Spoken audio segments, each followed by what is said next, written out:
All right, everyone. I'm going to go over what beats what, and this is a spreadsheet that I made for Gang of Bandits, but this pertains to anything that you are attacking. The Wicked Gang, Gang of Bandits, other players. Whenever you are doing AVA or SVS and hitting buildings, whatever people have occupied in the buildings. So this is it's very important to know what beats what. Now you'll see in this example that I have it very clearly pointed. Range beats infantry, infantry beats cavalry, cavalry beats range. All of those three beat artillery. So when you are sending troops to kill a specific troop type, cannons will never defeat infantry, cavalry, or range. There's really no point to ever send cannons, but cannons do hurt traps. So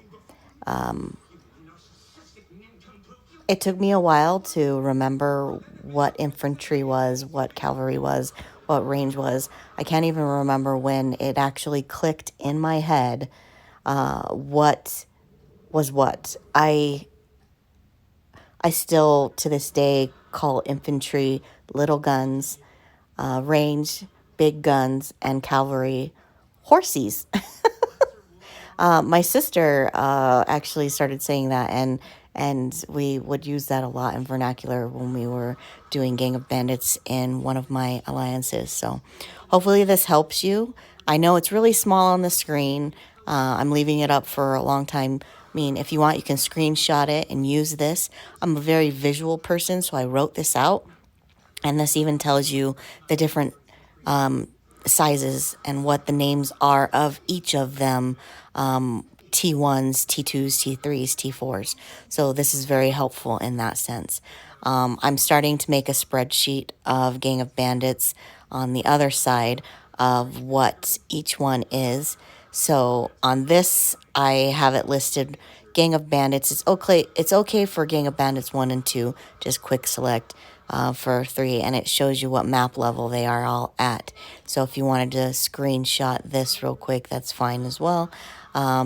But it's just something that I'm working on. Everything on the right side is just what I've been experimenting with. I've been doing Gang of Bandits on my own. I'll just jump in and do a Gang of Bandits on my own. I can only do up to the highest level 3 with my accounts, just my accounts. And I don't send sheriffs. Excuse me, I don't send heroes. You have to send a sheriff. You're leader of the rally. But I don't send heroes because I want to know what to send with just troops alone. And I've been experimenting with that. So I'm getting off track here, and we're going to go back to show you a little bit about troops and whatnot. Let's go to our town view. And what you're going to do is go up to the government town center building, and you're going to click on overview. And we're going to look over our troops. So this is showing you my main account knitter, what I have in troop force, okay? Now this shows all of your troops, including the dare shooters, okay? Or not the dare shooters, the troops from the other side, the other town. So T3s, let's look at T3s. I don't have any T4s. It's going to be months before I have T4s, but I'm a slow grower. It's not a big deal. So it is what it is. Now, Elite Guard, they are good against cavalry and artillery, as I said, but they're weak against range and defense. Okay? Riflemen, they're strong versus infantry and artillery. Artillery are the cannons, but they're weak against cavalry and defense. Shock riders, strong against range and artillery, weak against infantry and defense. So that's the same on all of them. Bronze cannon, they're strong versus defense, so they are very strong It defend just like they would be good to defeat traps. Now we're gonna go to the trap tab. I have quite a bit of dynamite because it's strong against infantry and range. But I was hit and I just haven't built up the barbed wire and hot oil barrel. But the barbed wire is strong versus infantry and cavalry, but it's weak versus artillery. So all of the traps are going to say that they're weak versus artillery, but they're strong versus range and cavalry. So do you want to have these? Yeah. Some people have a lot of traps. Some people don't. Some people create meat shields, which they build a lot of troops in order to defend against attacks because your T1s, T2s, and then T3s they are hit first, kind of like front line. Whoever's on the front line, which are T1s, will be hit first. Granted, the downside of that is they will go to the hospital first and they will go to the revive first. And so you will lose your higher level troops and have to rebuild those. And granted, I do have a lot of T3s, but I'm just building my meat shield. I used to just have, I think I didn't have any T1s a few weeks ago. I decided to, I made a conscious decision to create a meat shield. And there's another video by another guy on here that actually goes over meat shield a lot better. I think he's Big Jim Gamer or whatever. I don't remember what his name is, but his tutorial is much better. If you want to do a meat shield, go look at his video. He is really great at showing what that is. Now, I'm going to go back to my main town view. I'm going to show you, I only have one barrack.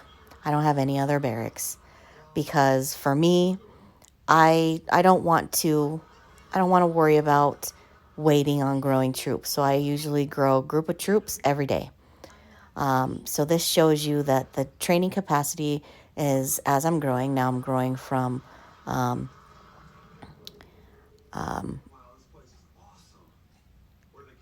level 20 to 21 on my barrack right now. You can see that on the upper right hand side. It's going to take 11 more days to grow my barrack, but that doesn't mean it stops anything that I can do with my my barrack, but it'll increase my training capacity by 2,100.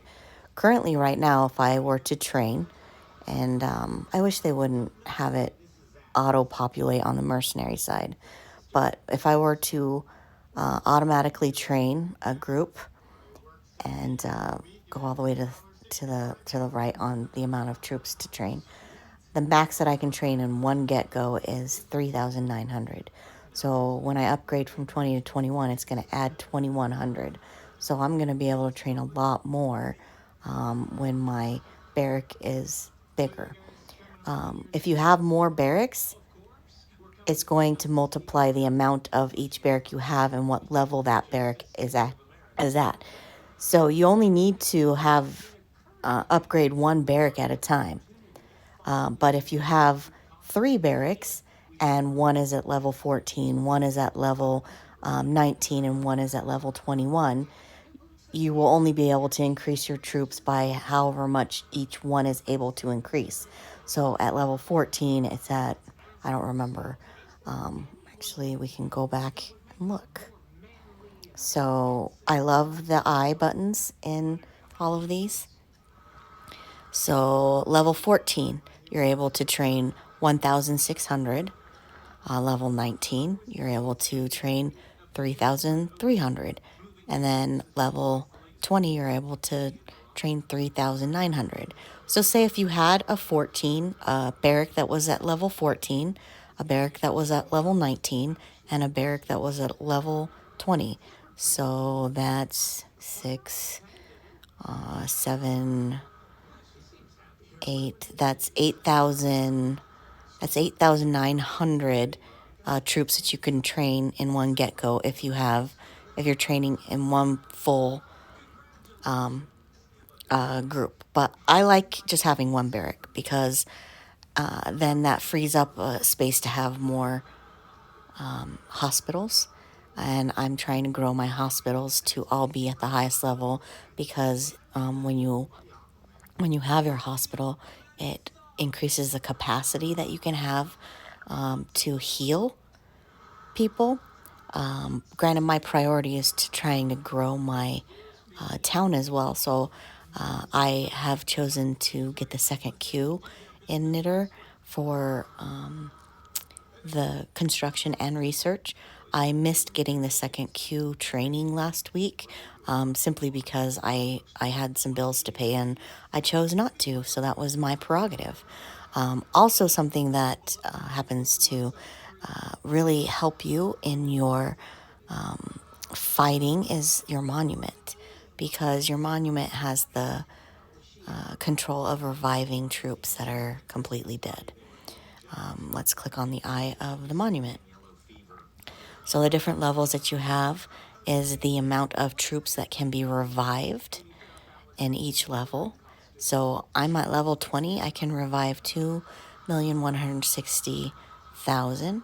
And let's see, the reviving time reduction, single reviving capacity is 9 hours and 30 minutes. So the bigger you get, the longer it takes to revive.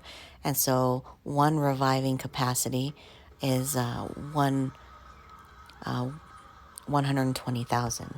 Now, in order to get reviving items, you you need to have reviving spells. So I own 2,838,854, and I have super revivals as well. Now you will get those in chests. So I have quite a few chests of those. I don't have any revival chests in here, so I'm not going to pick that. I do have some other chests to open up, but that'll be another video. I'm not going to focus on that. But this was a little bit shorter, but that goes over a bit of your troops and traps. I'm going to build some traps right now as we are sitting here waiting. I was hit probably like 2 months ago, and I have several of these that I could repair, but as you can see, they're level 1s and 2s. That was back when I didn't have level 3s, so I'm not gonna worry about repairing those. So it's always gonna be red there, but for me, I don't see it on my main screen, so it doesn't bother me. But when I come in here to build traps, it does bother me sometimes that I have a little red dot that I'm not gonna ever take care of. All right, so whenever I'm building this, building troops or building traps, I don't have any food in Knitter because my troops eat the food. So I go into the stockpile and I get whatever food I have. Right now, I have a 2,000,000, 2,400,000, and let's go back and see if I have enough. Yeah, it's going to take a long time to build these traps, but I am not planning on fighting anytime soon. So I just clicked on the 2,000,000, and I'm going to go back, and it's going to take 5 days and 16 hours to build 7,800 barbed wire. So we just started that set of traps. And remember that barbed wire is good against artillery, but it's it's weak against artillery, I apologize, which are cannons, but it's strong against infantry and cavalry. And so we fought in an AVA, I think 2 or 3 weeks ago, and one of the guys, he had a smaller force than me. At the time, I think I was just 60,000 in force. And he had put an anti-scout on, so we couldn't scout him. And one of our other guys hit him, and he lost so many troops because this guy had an infinite, not an infinite amount, but he had a lot of traps built in. And it was awesome. I actually messaged him, befriended him, and said, dude, you're awesome. And we've become friends online, and he's shown me a little bit on his account. But I'm not going to share any personal stuff with him because, I mean, I'm sharing stuff about me and my alliance, and hopefully you guys don't take advantage of that and hurt any of us by using these tutorials. But hopefully learning a little bit more about your troops and that little thing that I made in Excel will help you visually realize which troops defeat which other ones. And I don't remember which one it was that I showed you with the gang of bandits. Hopefully that helped you as well, even though that really wasn't something I was planning on showing. Anyways, if you have any questions, let me know and put them in the comments. And once again, if you have any negative comments, I will delete them because we need no negative Nancy's. Let's stay positive, guys. Have a great day and hopefully